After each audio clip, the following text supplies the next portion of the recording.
Last part में drag Lord ने अपनी क्रिस्टलाइन फॉर्म दिखाई थी, जिसे दिखा करके उसने सबको हैरान कर दिया था।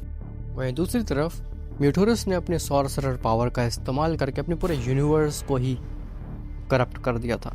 अब उसके आगे, लेकिन उससे पहले तो वीडियो को लाइक करो, और अगर तुम्हें ऐसे ही स्टोरीज और मूवीज देखना पसंद है तो चैनल को भी सब्सक्राइब कर देना, ताकि आगे आने वाली वीडियोस तुम्हें सबसे पहले मिल सकें। खैर, तो वीस, लिली और रोज ये तीनों ही ढूंढ रहे होते हैं उस यूनिवर्स से बाहर निकलने का रास्ता, लेकिन उन्हें नहीं मिल रहा होता। इवन वो टेलीपोर्ट करने की भी कोशिश करते हैं उस यूनिवर्स से बाहर, लेकिन उनका टेलीपोर्टेशन पावर भी काम नहीं कर रही होती। वीस कहता है, मुझे लगता है कि कोई तरीका नहीं है इधर से बाहर निकल पाने का। लिली कहती है, लेकिन हमें यहाँ से बाहर तो निकलना ही होगा, कैसे ना कैसे करके।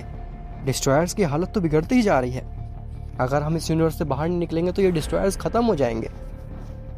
वीस कहता है, हमें इस यूनिवर्स के अंदर ही कुछ ढूंढना होगा, जहाँ से शायद से हम इस यूनिवर्स से बाहर निकल सकें। जिसके बाद वीस, लिली और रोज ये तीनों ही यूनिवर्स के अंदर ही कुछ ऐसी चीज़ें ढूंढने लगते हैं जिससे कि वो किसी तरीके से उस यूनिवर्स से बाहर निकल जाए। और ढूंढते ढूंढते उनको मिल जाता है वो पोर्टल, जिससे कि डैना गोकू और वजीटा को डीमन रेल्म में लेकर के गई थी। जैसे ही वीस उस पोर्टल को नोटिस करता है, वीस लिली और रोज से कहता है, वो रहा इधर से बाहर निकलने का रास्ता। हम इसकी मदद से इस यूनिवर्स से बाहर निकल सकते हैं, एक पोर्टल है वो। रोज कहती है, लेकिन ये पोर्टल मुझे लगता नहीं हमें इस यूनिवर्स से बाहर ले जाएगा। मुझे लगता है कि ये पोर्टल हमें कहीं और ही ले जाएगा। वीस कहता है, हमें कहीं भी ले जाए ये पोर्टल, लेकिन एटलीस्ट हमारे डिस्ट्रॉयर तो बच जाएंगे। और वैसे भी इस म्यूटोरस के हाथों मरने से अच्छा है कि हम डायमेंशन में कैद रह जाएं। कभी ना कभी तो हम उस डायमेंशन से निकल ही जाएंगे, अगर लॉर्ड ज़ेनो जीत गए तो। लिली और रोज समझ जाती हैं कि आखिर वीस का मतलब क्या है, और वीस एकदम सही कह रहा था। जिसके बाद लिली रोज अपने डिस्ट्रॉयर्स को पोर्टल के थ्रू ले जाने लगती हैं। तभी वीस कहता है, लिली, रोज, प्लीज लॉर्ड बिरस को भी ले जाओ अपने साथ। लिली कहती है, तुम हमारे साथ नहीं आ रहे? वीस कहता है, मैं ग्रैंड प्रिस्ट को छोड़ के अकेला नहीं आ सकता, मैं ग्रैंड प्रिस्ट को ले करके आऊंगा, और उन्हें मैं मरता देख नहीं सकता। लिली कहती है, ऐसा तो फिर हम भी नहीं लॉर्ड ग्रैंड प्रिस्ट को मरता देख सकते हैं, हम भी उनके साथ चलेंगे। वीस कहता है, लेकिन डिस्ट्रॉयर्स को तुम्हारी ज़रूरत है, मैं अकेले इनफ हूँगा लॉर्ड ग्रैंड प्रिस्ट को यहाँ लाने के लिए, तुम इन डिस्ट्रॉयर्स को ले जाओ। जिसके बाद लिली, रोज, विसेरिस, वेगार और बीरस को उस पोर्टल के थ्रू ले जाती हैं, और वो पहुंच जाते हैं डीमन रेल्म में। खैर, जिसके बाद वीस जाता है ग्रैंड प्रीस्ट के पास में। खैर, तो म्यूटोरस ग्रैंड प्रीस्ट पे हंस रही होती है और उस पर हमला करने जा रही होती है। ग्रैंड प्रीस्ट कहता है, मैं तुम्हें इतनी आसानी से मॉर्टल रेल्म पे कब्जा करने नहीं दे सकता म्यूटोरस। तभी म्यूटोरस ग्रैंड प्रीस्ट पे हमला कर देती है, और ग्रैंड प्रीस्ट उस अटैक को डॉज नहीं कर पाता। उसकी अल्ट्रा इंस्टिंक्ट की मानो पूरी एबिलिटी ही गायब हो चुकी हो। कितनी ही कोशिश क्यों ना कर ले ग्रैंड प्रीस्ट, वो एक भी अटैक डॉज नहीं कर पाता म्यूटोरस को, और म्यूटोरस लगातार ग्रैंड प्रीस्ट पे हमला करती ही रहती है। तभी वहाँ पे वीस आता है। जैसे ही वहाँ पे वीस आता है, वीस म्यूटोरस पे एक पंच मारता है और म्यूटोरस को थोड़ा सा दूर करता है ग्रैंड प्रीस्ट से। म्यूटोरस कहती है, हाँ तुम वापस आ गए, लेकिन तुम्हारे वो साथी कहाँ हैं? वीस कहता है, तुम्हें उनसे क्या मतलब, मैं तो यहाँ से लॉर्ड ग्रैंड प्रीस्ट को ले जाने आया हूँ। म्यूटोरस हाथ बांध के खड़ी होती है और कहती है, अच्छा कहाँ ले जाओगे? इस यूनिवर्स से बाहर निकलने का कोई रास्ता ही नहीं है। वीस कहता है, मैं जानता हूँ, लेकिन मेरे पास में एक रास्ता है। लॉर्ड ग्रैंड प्रीस्ट, मेरे पीछे चलिए। ग्रैंड प्रीस्ट कहता है, तुम भागो यहाँ से वीस, मुझे इसे रोकना है। वीस कहता है, नहीं लॉर्ड ग्रैंड प्रीस्ट, मैं आपको छोड़े बगैर नहीं जा सकता, आपको मेरे साथ चलना ही होगा, ये पूरे मॉर्टल रेल्म और मल्टीवर्स का सवाल है। ग्रैंड प्रीस्ट कहता है, क्या तुम श्योर हो? वीस कहता है, पूरी तरीके से तो नहीं, लेकिन हाँ मुझे विश्वास है खुद पर और आप पर भी। जिसके बाद ग्रैंड प्रीस्ट म्यूटोरस से लड़ना छोड़ता है और वीस के साथ भाग जाता है वहाँ से। म्यूटोरस हंसने लगती है और कहती है, हाँ हाँ देखती हूँ मैं भी तुम कहाँ भागते हो। ऐसा बोल करके म्यूटोरस ग्रैंड प्रीस्ट और वीस का पीछा करने लगती है। म्यूटोरस को लग रहा होता है कि इनके पास कोई रास्ता है ही नहीं भागने का, इसीलिए वो बस मज़े ले रही होती है ग्रैंड प्रीस्ट और वीस के। म्यूटोरस पीछे जाती रहती है उन दोनों के और उसे एहसास ही नहीं होता है कि वीस कहाँ ले जाने वाला है ग्रैंड प्रीस्ट को। जैसे ही वीस ग्रैंड प्रीस्ट को लेकर के पोर्टल के नज़दीक पहुंचने लगता है, तब म्यूटोरस के दिमाग में ये चीज़ क्लिक करती है। म्यूटोरस कहती है, नहीं ये जगह तो पोर्टल वाली जगह है, यहाँ से हम डीमन रेल्म में जा सकते हैं। इस चीज़ पे तो मैंने ध्यान ही नहीं दिया। नहीं नहीं नहीं, मैं इनको डीमन रेल्म में जाने नहीं दे सकती, वरना ड्रैग लॉर्ड का पूरा काम खराब हो जाएगा, मुझे इन्हें यही रोकना होगा। जिसके बाद म्यूटोरस सीधे उस पोर्टल के सामने जाकर के खड़ी हो जाती है और वीस ग्रैंड प्रीस्ट को रोक देती है उस पोर्टल में जाने से। म्यूटोरस कहती है, ओह तुम्हारे डिस्ट्रॉयर्स और वो लिली रोज इस पोर्टल से गए हैं, लेकिन तुम इस पोर्टल से कहीं नहीं जा सकते, और खास करके तुम ग्रैंड प्रीस्ट, ये पोर्टल तुम्हें डीमन रेल्म पहुंचाएगा और मैं ऐसा हरगिज़ नहीं होने दूंगी। ग्रैंड प्रीस्ट कहता है, ठीक है देखते हैं तुम मुझे कैसे रोकती हो इस पोर्टल में जाने से। वीस इसको साथ ले चलो। जिसके बाद ग्रैंड प्रीस्ट और वीस एक साथ ही हमला कर देते हैं म्यूटोरस के ऊपर और म्यूटोरस को भी धक्का मार करके उस पोर्टल के अंदर ले जाते हैं।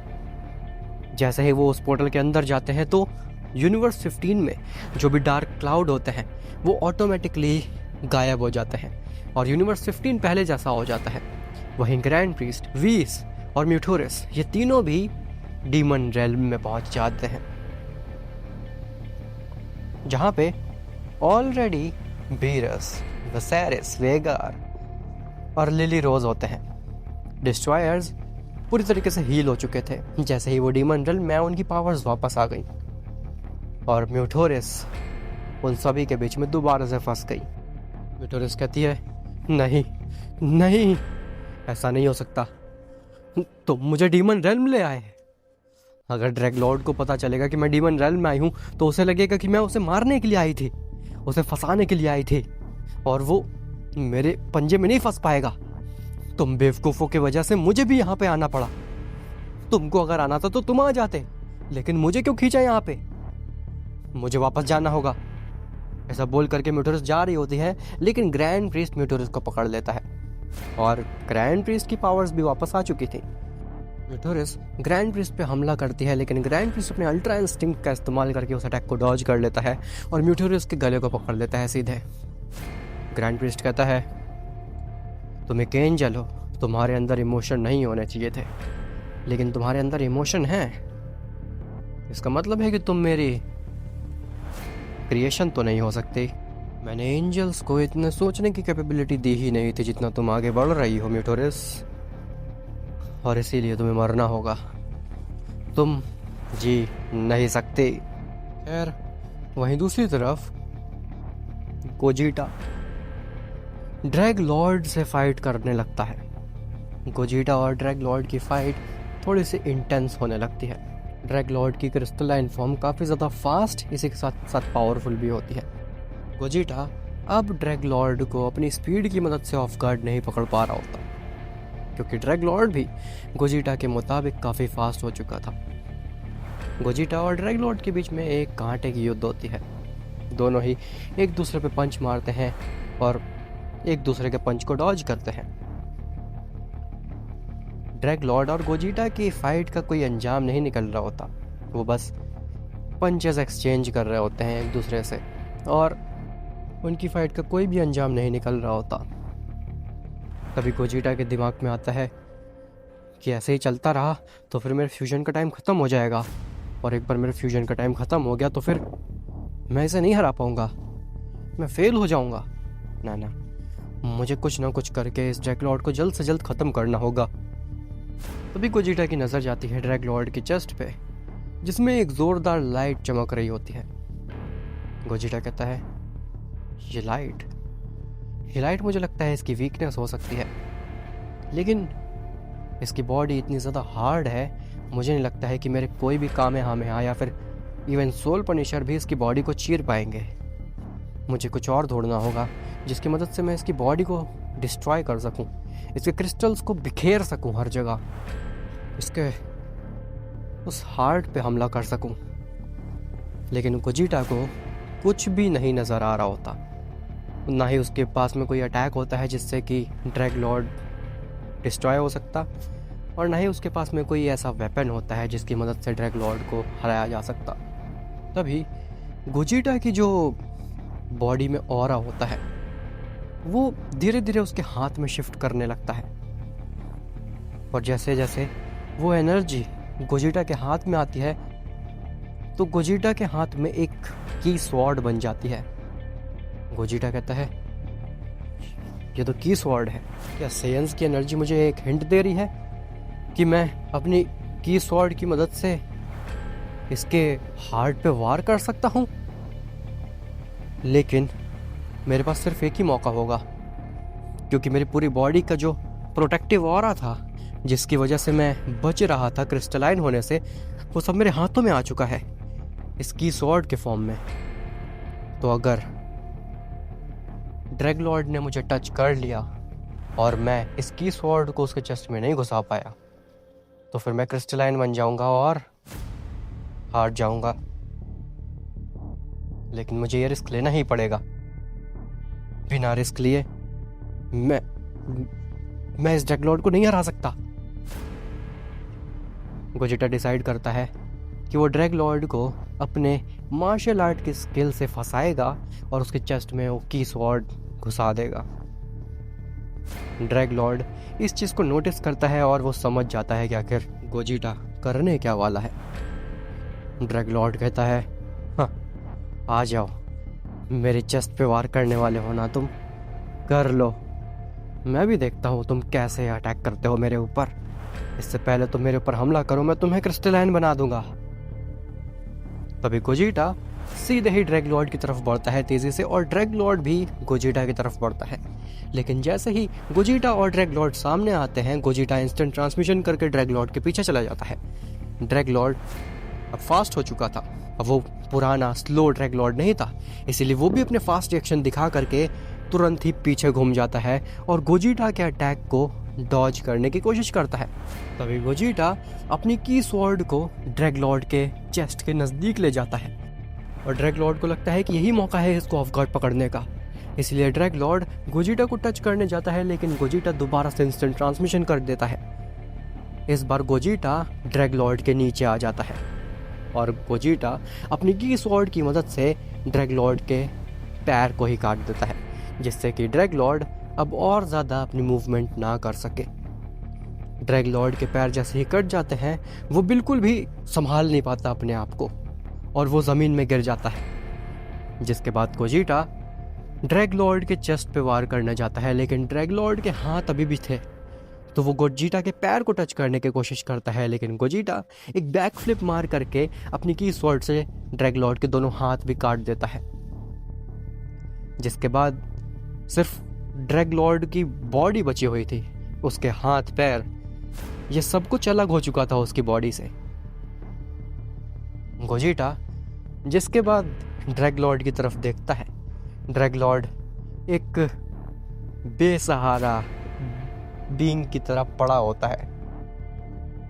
गोजिटा कहता है, एक मिनट, तुम्हें मारने से पहले मैं देखना चाहता हूं तुम्हारी आंखों में खौफ, एक सेयन से।